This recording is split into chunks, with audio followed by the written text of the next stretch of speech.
अस्सलामु अलैकुम दोस्तों। दोस्तों आज हम आपको बताने वाले हैं डॉक्टर मोरिस बुकायल और फ़िरौन की हनूतशुदा लाश की हकीकत के बारे में।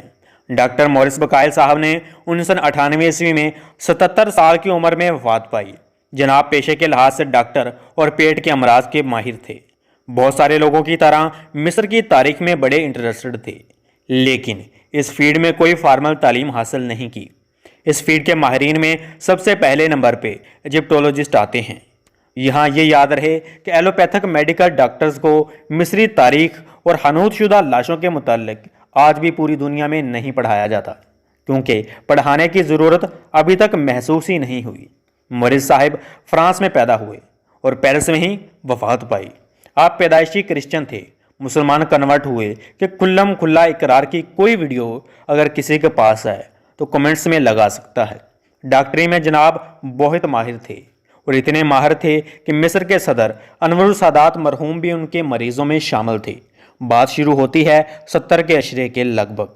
ये हम सब जानते हैं कि मिस्री तहजीब दुनिया की पुरानी तरीन तहजीबों में से एक है और मिस्रियों की आमदनी का एक बड़ा जरिया एहराम मिस्र और हनूतशुदा लाशें वगैरह हैं। अनवर सादात इजिप्टोलॉजिस्ट वगैरह हनूतशुदा लाशों के गलने सड़ने को लेकर परेशान थे, क्योंकि ये लाशें अगर ख़त्म हो गईं तो टूरिज़्म पे फ़र्क और आमदनी में कमी होती। इस परेशानी में सबसे पहले नंबर पे जिस शख्स की लाश आती है उसे दुनिया रैमसेस II के नाम से जानती है। ये बंदा क़ब्ले मसीह दौर का है और मिस्रियों की शान व शौकत का मौमार समझा जाता है। यूँ कह लीजिए कि ये मिस्रियों का सबसे बड़ा बादशाह है। इसने काफ़ी सारी फतूहात करके मिस्री सल्तनत को फैलाया। इसका काफ़ी सारा रिकॉर्ड आज भी महफूज है। जैसे कि हर बड़े और मशहूर बंदे का नाम रखना कॉमन हो जाता है, तो इसके बाद के तकरीबन 9 बादशाहों का नाम भी रैमसेस था, जिन्हें तारीख में रैमसेस III, रैमसेस IV वगैरह के नाम से जाना जाता है। इस वक्त मिस्र में टेक्नोलॉजी कोई इतनी एडवांस नहीं थी, तो डॉक्टर मोरिस वगैरह के कहने पे गलने सड़ने की वजूहात जानने और रोकथाम के लिए लाश का बाकायदा पासपोर्ट बनाकर फ्रांस भेजा गया। वहाँ पूरे प्रोटोकॉल के साथ लाश को वेलकम किया गया और रिसर्च से पता चला कि गलने सड़ने की वजह लाश में फंगस और बैक्टीरिया का होना है। फिर गैमा रेज वगैरह की मदद से लाश को स्टरलाइज करने की बड़ी हद तक कामयाब कोशिश की गई।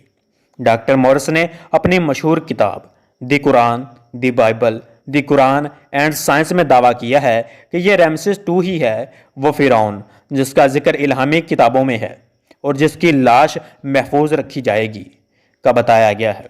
यहाँ ये याद रहे कि फ़िरौन कोई नाम नहीं, टाइटल है, जैसे सदर मुमलिकत ओहदा या टाइटल है।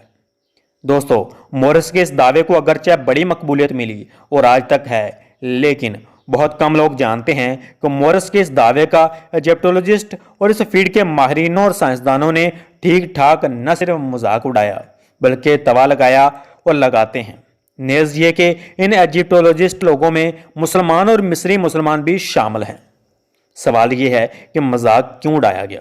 मोरिस के बकौल उसके क्लेम की बुनियाद रैमसेस II के जिस्म में समंदरी नमक की अच्छी खासी मकदार पाई गई, जो ये साबित करता है कि यह समंदर में डूबकर मरा था। मिस्र में लाशों को हनूत करने का सिलसिला क़ब्ले मसीह से था और शायद कोई लाखों में लाशें हनूत की गईं। इनमें इंसानों के अलावा बिल्लियां और पालतू जानवर भी शामिल हैं। इस वक्त लोगों का यह अकीदा था कि आफ्टर लाइफ में रूहें अपने जिस्मों में वापस आ जाएंगी, तो जिस्मों को अच्छी से अच्छी हालत में होना चाहिए कि रूहों को अपने जिस्म पहुंचाने में दुश्वारी न हो, और इसी दुश्वारी से बचने के लिए लाशें हनूत की जाती थीं। तरीकाकार यह था कि पहले लाश को पेट से चीरकर नाक के करीब सुराख करके तमाम अहम अज़ा को खुश्क करके कुछ मर्तबानों में बंद किया जाता था।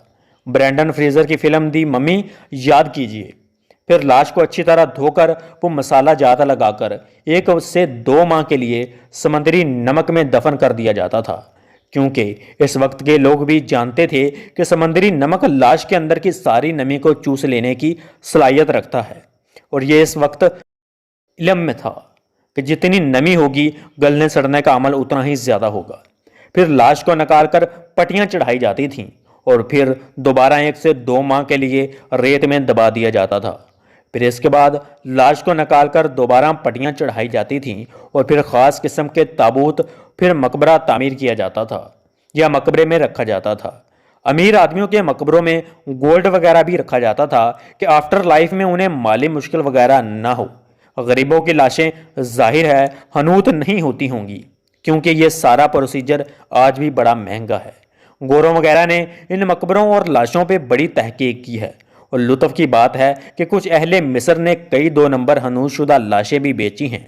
خیر، اب یہ 2 نمبر کام ذرا مشکل ہے، کیونکہ وہاں اس بارے قانون اور وغیرہ کافی سخت کر دیا گیا ہے۔ بیک ٹو دا پوائنٹ دوستو، ماہرین کے مطابق سمندری نمک ہر حنوط شدہ لاش میں پایا جاتا ہے، کیونکہ سمندری نمک میں دفن کرنا تو SOP تھا، اور اس لیے ڈاکٹر مورس کا کلیم ریجیکٹ کیا جاتا ہے۔ مذاق یہ کہہ کر بھی اڑایا گیا کہ جناب آپ ڈاکٹر ہیں اور آپ کو لاشیں کیسے حنوط کی جاتی ہیں کا بنیادی علم تک نہیں۔ حتیٰ کہ آج بھی میوزیم کے لوگ وغیرہ کہتے ہیں کہ یہ وہ لاش نہیں ہے جس کا ذکر الہامی کتاب میں ہے، کیونکہ وہ فرعون جو جوان تھا، اور یہ تو 90 سال کا شخص کی لاش ہے جو جوڑوں کا مریض تھا اور بڑھاپے کی وجہ سے کب نکل آیا تھا۔ یہ شخص جوڑوں کے امراض وغیرہ کی وجہ سے رتھ سواری نہیں کر سکتا تھا، اور ریسرچ سے یہ بات ثابت ہو چکی ہے کہ اس کی موت کی وجہ بیکٹیریل انفیکشن تھی جو دانت سے شروع ہوتی تھی، اور اس کے دانتوں کا برا حال تھا جو آج بھی ہم بوڑھے لوگوں میں دیکھتے ہیں۔ بڑھاپے میں اکثر لوگوں کے دانت گر جاتے ہیں، منہ پلپلے ہو جاتے ہیں، مصنوعی دانت وغیرہ لگوانے پڑتے ہیں۔ تو پھر اس فرعون کی لاش کدھر ہے جس کا مقدس کتابوں میں ذکر ہے؟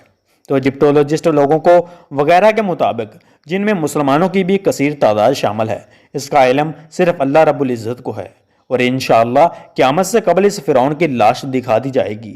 کب دکھائی جائے گی؟ جواب یہ ہے کہ یہ تو اللہ ہی بہتر جانتا ہے۔